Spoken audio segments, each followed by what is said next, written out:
Hello friends, welcome back to the lecture series on earthquake resistant design of structures. Uh, Today we are going to start with a new unit that is regarding the discussion regarding the different methods of analysis for earthquake resistant design of structures. Now, before going to the method of analysis, it is important to understand the design philosophy uh, based on which the earthquake resistant design of structures is to be done. Right? So we will start with the basics pertaining to the IS 1893 Part 1 that is discussed in the Indian Standard Code, and further on in the coming lectures we'll be discussing regarding the methods of analysis in the different clauses that are highlighted in the code. Right. So during this discussion of ours, the different Indian Standard codes that we are going to discuss is IS 1893. That is the criteria for earthquake design of structures, IS 4326, that is the code of practice for earthquake resistant design and construction of buildings, IS 13920, that is the code for ductile detailing, and SP 22, that is explanatory handbook on codes for earthquake engineering. Right, so we are going to take the references from these four codes during this lecture series of different methods of analysis for earthquake engineering. Right, so coming to our start with the basics of the uh, design philosophy. So when you talk about the design philosophy, then first of all we need to understand the different parameters based on which the response of the structure is going to be dependent. So if you talk about the response of the structure that is going to be there during the time of earthquake, that is dependent on a couple of very basic parameters, wherein these parameters are highlighted here as can be seen on your screen. The first parameter is the natural frequency of the structure, which is dependent on the mass and the stiffness. Now this parameter is very important, right?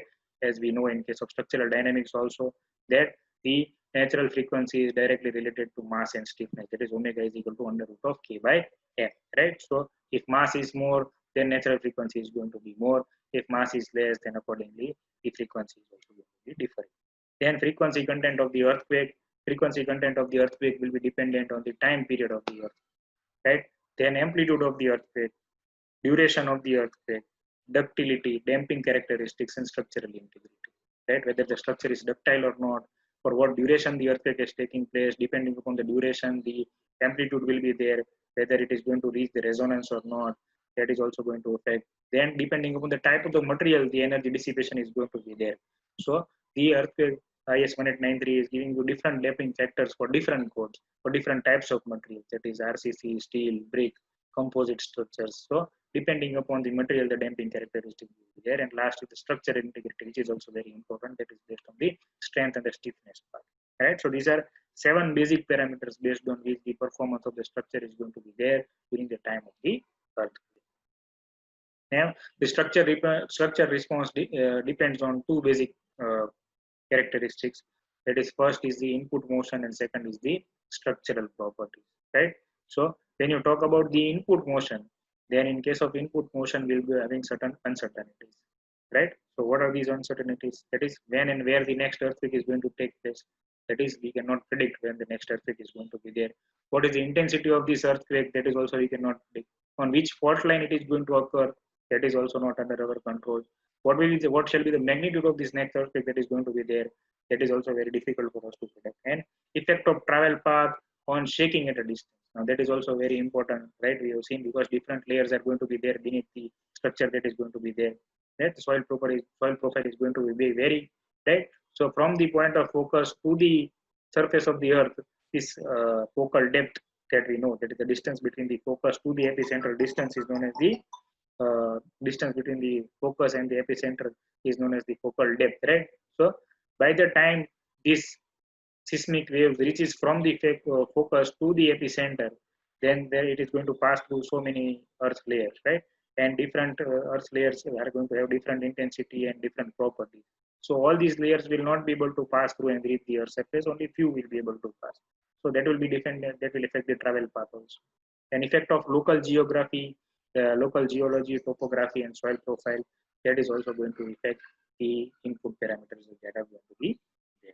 So when you talk about the input parameters, there is a lot of we can say that there is a lot of uncertainty or incomplete data with us as far as the input parameters are concerned. We can control the structural properties because based on the span, length, load, type of structure, we'll be able to decide the structural properties, right? To start the process of designing. But when you talk about input motions, then we have very limited information on that, and as a result of that, we'll have to go by the assumptions or go by the bylaws or the thumb rules that are laid down by the Indian standard, right? So now what happens is that since what is going to happen is that there is lot of we can say incomplete data as far as input motions are concerned, then the question that comes to our mind is what is the exact magnitude or exact intensity for which a particular building should be designed, right? So code is talking about basically two types. First is the maximum credible earthquake and second is the design basis, right? So maximum credit, the most severe earthquake effects considered by the standard, that is 500 years written period. That is 2% possibility of occurrence in 50 years, right? So maximum credible earthquake is the maximum for, as you know, that the code is being divided into 5 different seismic zones. So now depending upon the location of our structure, what is going to happen is that depending on this location, what we can do is we can study that what is the highest intensity or the highest magnitude of earthquake that we've experienced in the past. So does that mean that all the other structures in this periphery or the vicinity should be designed for the same thing? But what happens is that if you go by that rule, then what happens is that today what is going to happen is that the sizes of the structural elements are going to be very huge. And if the sizes are going to be more, then as a result of that, the costing of the structure and the economy is going to be hugely, right? So when you talk about maximum credible earthquake, then as a result of that, what is going to happen is that first possibility is that logically we'll have to think is that is only 2% possibility of occurrence in 50 years. That is 500 years of return period. So for something which is going to happen only once in a while, we cannot design our structures to be uneconomical throughout the life. So as a result of that, the code has given us an alternative, and that is you go for design basis. That is, it is the earthquake which can be reasonably expected to occur at least once during the design line of the structure. That is 10% possibility of occurrence in 50 years, right? So if you take into consideration the design basis earthquake and you design your structure based on that, then it is going to be an economical design, and it is also going to be a viable option that you can expect that at least one earthquake of such magnitude is likely to occur during the lifespan of the structure, that is 50 to 75 years. Now the objective, what should be our objective of earthquake resistant design? That should the structure be designed to withstand strong shaking without sustaining any damage, right? First reason is that if you talk about maximum credible earthquake, and if you design for that, then what is going to happen is that it is going to withstand worst shaking and it should not undergo any damage. If you want to design that kind of a structure, then it is going to be too expensive, right? Because costing will be very high. It may be more logical to accept some damage in case of strong shaking. So the better idea would be to accept some damage and control this damage. However, loss of life must be protected even in case of strong shaking. Right? So the basic objective based on which the IS 1893 design philosophy is developed is that under no circumstances the structural failure should be there, and structural failure should be such that the collapse of the structure should not happen. Right? That is what the design philosophy of IS 1893 is there. Right? It should allow the time for the people to move out from the place, and the total collapse of the building should not be there. Damage is accepted, non-structural is accepted, structural is accepted, but total damage is not accepted. Right? So earthquake resistant buildings. So we can classify the above discussion or about argument into two categories. First is earthquake resistant building, and second is earthquake proof buildings. Right? So in earlier days, if you remember, then there were hoardings on the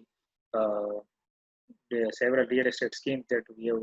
Our building is going to be having earthquake proof buildings. So whenever somebody is saying earthquake proof buildings, then you can say that earthquake proof buildings are never possible, right? Earthquake proof building is that it is going to be designed for maximum credible earthquake. That in the case of the worst shaking, also the building will not undergo damage. So that is not going to be possible, right? So the objective of earthquake resistant design should be earthquake resistant buildings rather than earthquake proof buildings. That is, the building resists the effect of ground shaking, although they may get damaged severely, but they should not collapse during a shock or during a storm. And earthquake proof buildings suffer no damage at all even during strong earthquake but rare earthquakes, right? So The earthquake resistant building design is a realistic approach, and earthquake proof building is an unrealistic. And the code has accepted a realistic approach, that is the earthquake resistant building. Right? The maximum earthquake that can be experienced at the site once during the lifetime of the structure is known as the design basis earthquake. And for this design basis earthquake, only these buildings that are these seismic parameters that are defined under IS 1893 are used, and the design of the building is to be done accordingly. That is, the building resist minor earthquake with non-structural damage, should resist modern earthquake, moderate earthquake with some structural damage but without failure, and can fail at most severe earthquake but with sufficient warning. Right? So three different categories, that is the minor earthquake, moderate earthquake, and strong earthquake, are defined by the are defined under the design philosophy of IS 189. So that is, they are saying that in case of minor earthquakes, the damage is allowed, but damage is allowed only in non-structural element. In case of moderate earthquakes, the damage is allowed in non-structural element as well as structural elements, but the damage in structural element should be such that it should be controllable and repairable. And third category is the damage in the severe earthquake cases, where the damage in structural elements is a possibility, and it is irreparable damage is also possible. But in that case also, the structure should not collapse without sufficient warning. That sufficient warning should be given so that the people can be evacuated. The loss of life and loss of property can be reduced to a maximum extent. Right? So that is the basic design philosophy based on which the design of structures is being proposed by IS 193. Right now, this is a seismic zone map of India, as you can see over here. Right, this zone map initially, if you refer the preface of IS 1893, then it was there that it was what you can say classified. The entire country was classified into 6 zones. Then later on, after certain earthquake took place, the code was revised and it was reduced to 5 zones. Now, majority of the region is covered under 4 zones. Right? So, zone 2, zone 3, zone 4, and zone 5. Zone 1 is eliminated totally. Right? So, this is the seismic map of India, where the 4 zones are there and they are shown with different colors. Right? And the calculation is based on the concept that whenever mass is going to be there, and as a result of the mass, the inertia force is going to be there, and that inertia force is given by F is equal to m into a, that is mass into acceleration. And acceleration is given by A is equal to Z into G, where Z is the zone factor that is classified in the IS 1893 code based on the different zones, that is zone 2, zone 3, zone 4, zone 5. We will see in the next slides the values of the zone factor, which are ranging from the value of 0.1 to 0.36 depending upon the different zones. That the varying geology at different locations in the country implies that the likelihood of damaging earthquake taking place at different locations is different. That is based on the different topographical conditions, the different type of damages are likely to take place.